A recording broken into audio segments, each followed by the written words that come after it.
إنما المؤمنون إخوة فئة إلى أمر الله.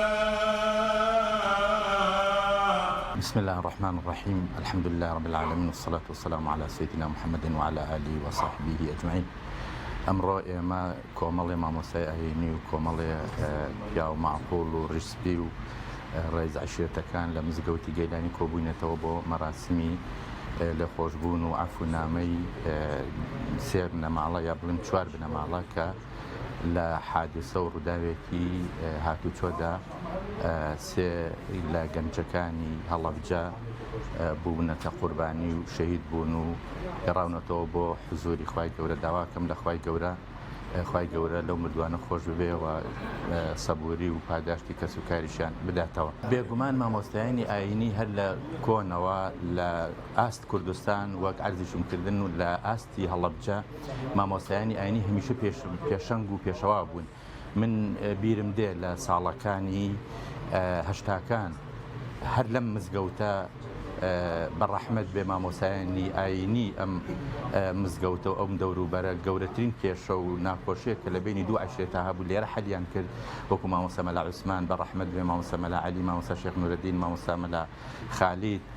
مامۆستا حەسەنی شەمێرانی. ئەوانە هەمووی مامۆسای ڕەسەند و خاوەن مەوقیفی ئەم دەڤەرە بوون، هەمیشە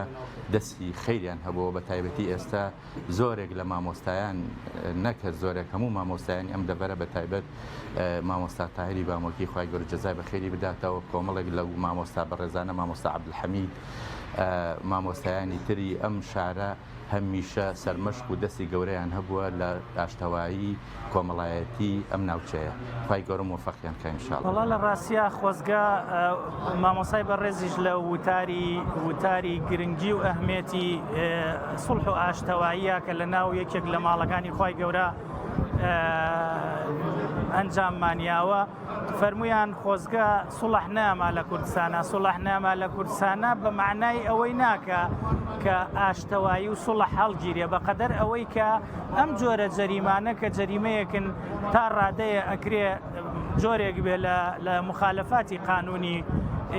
خۆزگە قانون هەبوایە و قانونەکە بە جۆرێک وایە بۆ هەمووان و یەک وایەوە جۆرێک لە عەدالەت لە کۆمەلگاکەی ئێمە بەرقەرار بووایە، ئەو کاتە ئەم جۆرە سوڵح و ئاشتەوایانە خۆ بەخۆ لا ئاچوون. بەڵام لەو فەراغ گەورەی کە دروست بووە لە ڕاستیە مزگەوت و مامۆسایانی ئاینی و ڕیسپیان و دۆخە کۆمەڵایەتیەکە توانیویانە بۆشاییەکی زۆر باش پڕکەنەوە و جۆرێک لە ئاشتی کۆمەڵایەتی تا ئێستا پایەیەک کە هێشتوێتی و نەهێشتووە بکەوێ. ئەو جۆرە لە ڕۆحیەتی خەڵکەیە کە ڕۆحێتێکە یعنی مەبادیئی عەفو، مەبادیئی ڕەحمەت و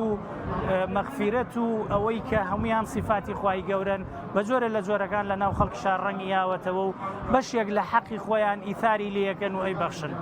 وەڵی کەلعادە دوای هەموو ڕووداوێک خزمانی ئەو لایەی کە بە جۆرێ لە جۆرەکان یعنی خۆیان بە مقەسیرە زانن تەشریفێنن بۆ لای ئەو کەسەی کە مناڵی لێبووە بە قوربانی، کە سوکاری لێبووە بە قوربانی، داوای جۆرێک لێ خۆشبوونەکەن. لە ڕاستیە ئێمە هەر لە سەرەتاوە وتمان ئەو ڕۆحی لێخۆشبوونە زۆر زۆر گرنگە لای ئێمە و پێشینەشمان هەیەتیایە، بەڵام حەزەکەین ئەو بەشەی کە پێوترێ بەشی یاساوە بە جۆرێک لە جۆرەکان قانون بە ئەرکی خۆی هەڵسێ تا ئێستا چەند مانگێکە ماوەتەوە، بەڵام ئەو بەشەی ئێمە خۆمان پێمان باشەکە لەبەردەم ئەو خەڵکە باشەیە بڵین ئەوە ئێمە هیچ شتێکمان نەماوە لەم مەوزوعا و لەبەر خاتری خوای گەورە و تەنیا لەبەر خاتری خوای گەورە ڕێکارەکەی هیچ شتێکی مادیتیانی و تەنها لەبەر خاتری خوای گەورە و لەبەر خاتریمانەوەی مەبادیئی عەفو لە ناو کۆمەڵگایە ئەوەمان کرد. یەکێ لەو سیما جوانانەی ئاینی پیرۆزی ئیسلامە کە دایناوە بۆمان و قورئانی پیرۆز داکۆکی لێ کردووە و زۆرێک لە ناوەکانی خوای گەورە ئەو هێما جوانەی هەڵگرتووە. پێغەمبەرانیشی بۆیە ناردووە سەلامی خۆیان لەسەر بێ بەدەمی کێشەکانی خەڵکەوە بن کاتێک کێشەیەکە ڕووەدا چۆن بتوان لەو کێشەیە دەرچێ بدۆزنەوە. بۆ ئێمە وەکو زانایانی ئاینی وەکو پیا ماقوڵانی شار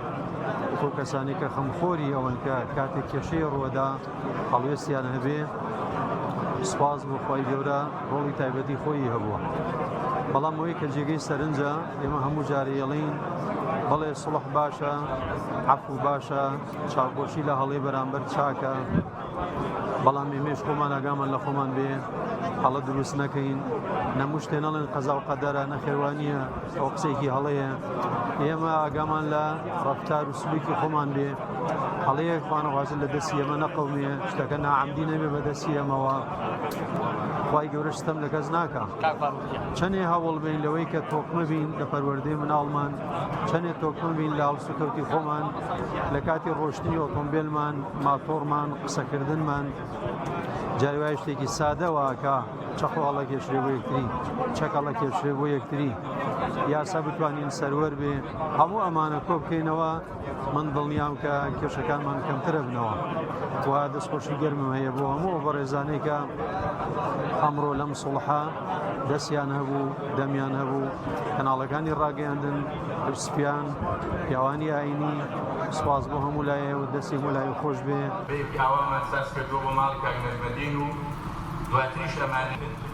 بۆ هەموو ئەو بەڕێزانەی ئاژنکردن لە بنەماڵەکان کاک عەبدولقادر عەبدوڕەحمان کاک سامان باوکی و کوڕی کە حادسەکەی لەدەست ڕووداوە